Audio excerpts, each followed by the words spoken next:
بسم اللہ الرحمن الرحیم۔ السلام علیکم ناظرین کرام، تازہ ترین پیغام آیا ہے اٹک جیل سے۔ پی ٹی آئی کے چیئرمین عمران خان نے اپنے وکلاء کے ذریعے کلوا بھیجا ہے کہ وہ مذاکرات کے لیے تیار ہیں۔ وہ کس طرح کے مذاکرات کرنا چاہتے ہیں اور کن قوتوں سے مذاکرات کرنا چاہتے ہیں، اس بارے میں کوئی بات حتمی طور پر نہیں کہی جا سکتی۔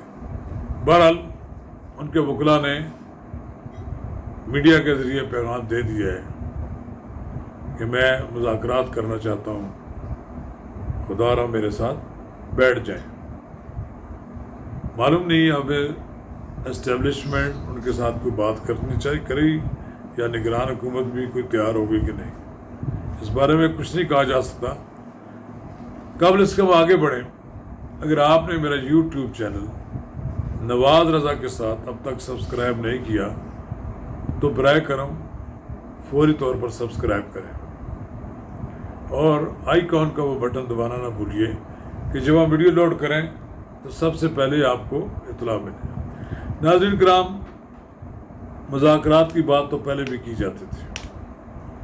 ہم خود جب وزیر اعظم تھے، میں نے خود ایک ملاقات میں عمران خان صاحب سے گزارش کی تھی کہ آپ اپوزیشن کے ساتھ مذاکرات کیوں نہیں کر لیتے۔ وہ اپوزیشن کے ساتھ مذاکرات کرنے کے لیے تیار کیا ہونا ہے، ان کا نام سننے کے لیے تیار نہیں تھے۔ آج 16 ماہ بعد عمران خان مذاکرات کی بھیک مانگ رہے ہیں۔ اتنا بڑا لیڈر کہ جب اس کی فالوئنگ پتہ لگتی ہے، ملک میں بڑی فالوئنگ ہے، لوگ مہنگائی کے ستائے ہوئے لوگ عمران خان کی طرف دیکھتے ہیں، حالانکہ مہنگائی کا باعث عمران خان صاحب خود ہی ہیں۔ انہوں نے جو تیر چلائے 4 سال، اس سے جو کوئی تباہی بربادی ہوئی ہے، اس کے اثرات تو پھر 1.5-2 سال بعد ہی آنے تھے نا۔ اب وہ آ رہے ہیں، پورا ملک کا نظام ہی تلپٹ کر کے رکھ دیا تھا انہوں نے۔ اب مذاکرات وہ کس سے چاہتے ہیں کہ میری رہائی کر دیں؟ وہ یہ چاہتے ہیں کہ کیا پی ٹی آئی کو دوبارہ اقتدار دے دیا جائے، یا وہ یہ مذاکرات چاہتے ہیں کہ ان کے خلاف تمام مقدمات ختم کر دیے جائیں، وہ باہر جانا چاہتے ہیں۔ پی ڈی ایم کے ایک لیڈر نے یہ کہا ہے کہ وہ منت سماجت کر رہا ہے کہ مجھے باہر جانے دیں۔ اگر فرض کرے وہ باہر جانے دیتے ہیں تو پھر کیا وہ یورپ میں بیٹھ جا کر ایک اور نیا وہاں اڈا لگا لیں گے اس حکومت کے خلاف، وہاں سے وہ پارٹی کو ڈکٹیٹ کریں گے؟ میرا خیال ہے نہ تو اسٹیبلشمنٹ تو نہ ہی نگران حکومت اور نہ ہی عمران خان کے سیاسی مخالف اس طرح کا کوئی شرط کو قبول کریں گے کہ عمران خان ملک سے باہر چلا جائے اور پھر وہاں سے پارٹی کو کنٹرول کرے۔ تو پھر وہ جو پی ٹی آئی منتشر نظر آتی تھی، جس کو کوئی اپنا والی وارث نظر نہیں آ رہا تھا، وہ پھر اکٹھے ہو جائیں گے اور ممکن ہے کہ پھر لوگوں کو ایک امید کی کرن نظر آنے لگے گی۔ لیکن سیاست میں ظالمانہ رویہ ہوتا ہے، سیاست میں کسی کے ساتھ کوئی بھی اس نے سلوک کرنے کے لیے تیار نہیں ہوتا۔ سیاسی مخالف اپنے مخالف کو اس جگہ پر چھوڑ کر آتے ہیں جہاں سے وہ واپس نہ آ سکے۔ عمران خان کا بس چلتا تو شہباز شریف، نواز شریف، مریم نواز، شاہدہ خان عباسی، خواجہ آصف، خواجہ سعد رفیق، الغرض ایک لمبی فہرست ہے۔ ان سب لوگوں کو جیل میں ڈال کر وہ اسلام آباد کے اقتدار کے ایوانوں میں بنسری بجاتے ہیں۔ لیکن قدرت کو کچھ اور منظور تھا۔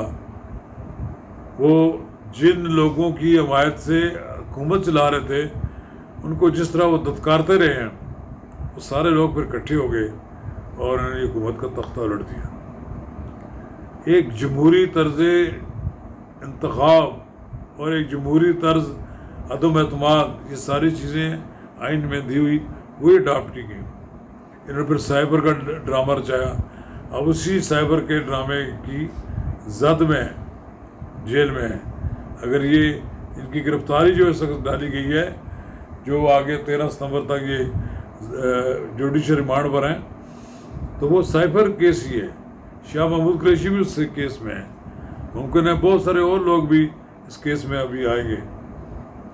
تو ان کی رہائی تو مجھے نظر نہیں آتی اس طرح کہ وہ اس کیس میں جب انہوں نے ریلیف ملا ہے توشہ خانہ میں، وہ تو پھر دوبارہ کیس چلے گا اور ان میں سزا ہو جائے گی. وہ جلد بازی میں جو سزا دی ہے جج نے، اسی چیز کو واپس ریمانڈ کیا. اس نے سزا معطل ہوئی ہے، بری نہیں کیا گیا ان کو. اس لیے اب یہ کہا جا سکتا ہے کہ خان صاحب کے لیے باہر آنا ممکن نہیں نظر آ رہا. اور باہر آنا اس لیے ان کے لیے مشکل ہے کہ وہ یہ سمجھتے ہیں کہ اگر وہ کسی نہ کسی طرح باہر آ گئے تو پھر سیاست ان کے ہاتھ میں چلی جائے گی.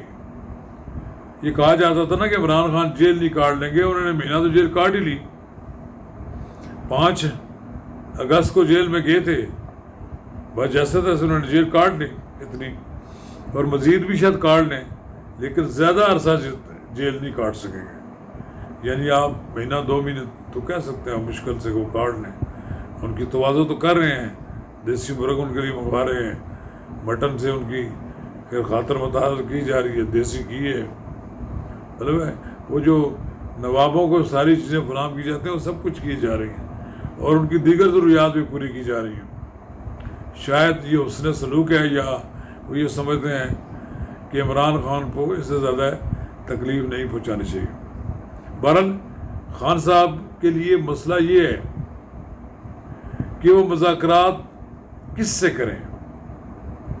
وہ فوج کا سربراہ تو کسی سے بات کرنے کو تیار نہیں ہے، نہ ہی وہ اپنے آپ کو اس سیاست کی گندی وادی میں اپنے آپ کو ملوث کرنا چاہتے ہیں. وہ یہی کہتے ہیں کہ عدالتوں میں جائیں یا سیاسی جماعتوں کے ساتھ مذاکرات کریں.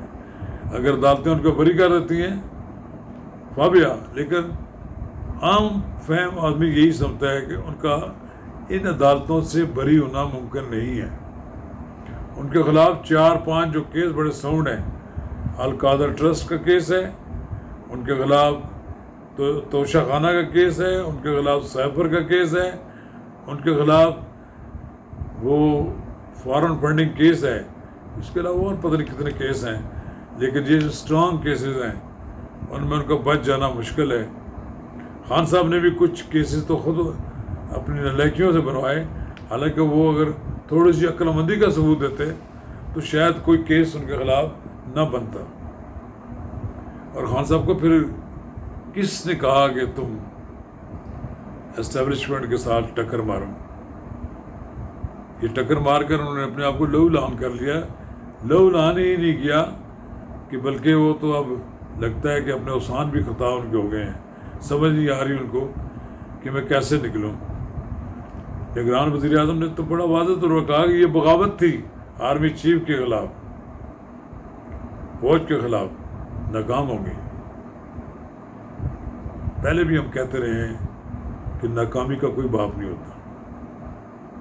خان صاحب آپ کامیاب ہو جاتے تو پھر آج کی آپ کو واہ ہوتی.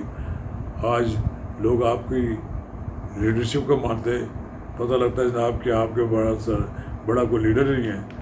لیکن جب ناکامی ہوئی پھر آپ نے بھی محسوس کر لیا کہ آپ سے وہ غلطی ہوئی ہے جس کا کوئی ازالہ نہیں ہو سکتا. سو خان صاحب آپ کا پیغام پہنچ گیا ہے ان قوتوں کو.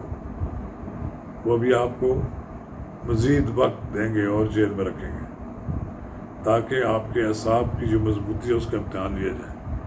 اور جس دن آپ کے اعصاب جواب دیں گے وہ پھر آپ سے معاملہ طے کریں گے، اور پھر جو شرائط طے ہوں گی وہ سب کے سامنے آ جائیں گی.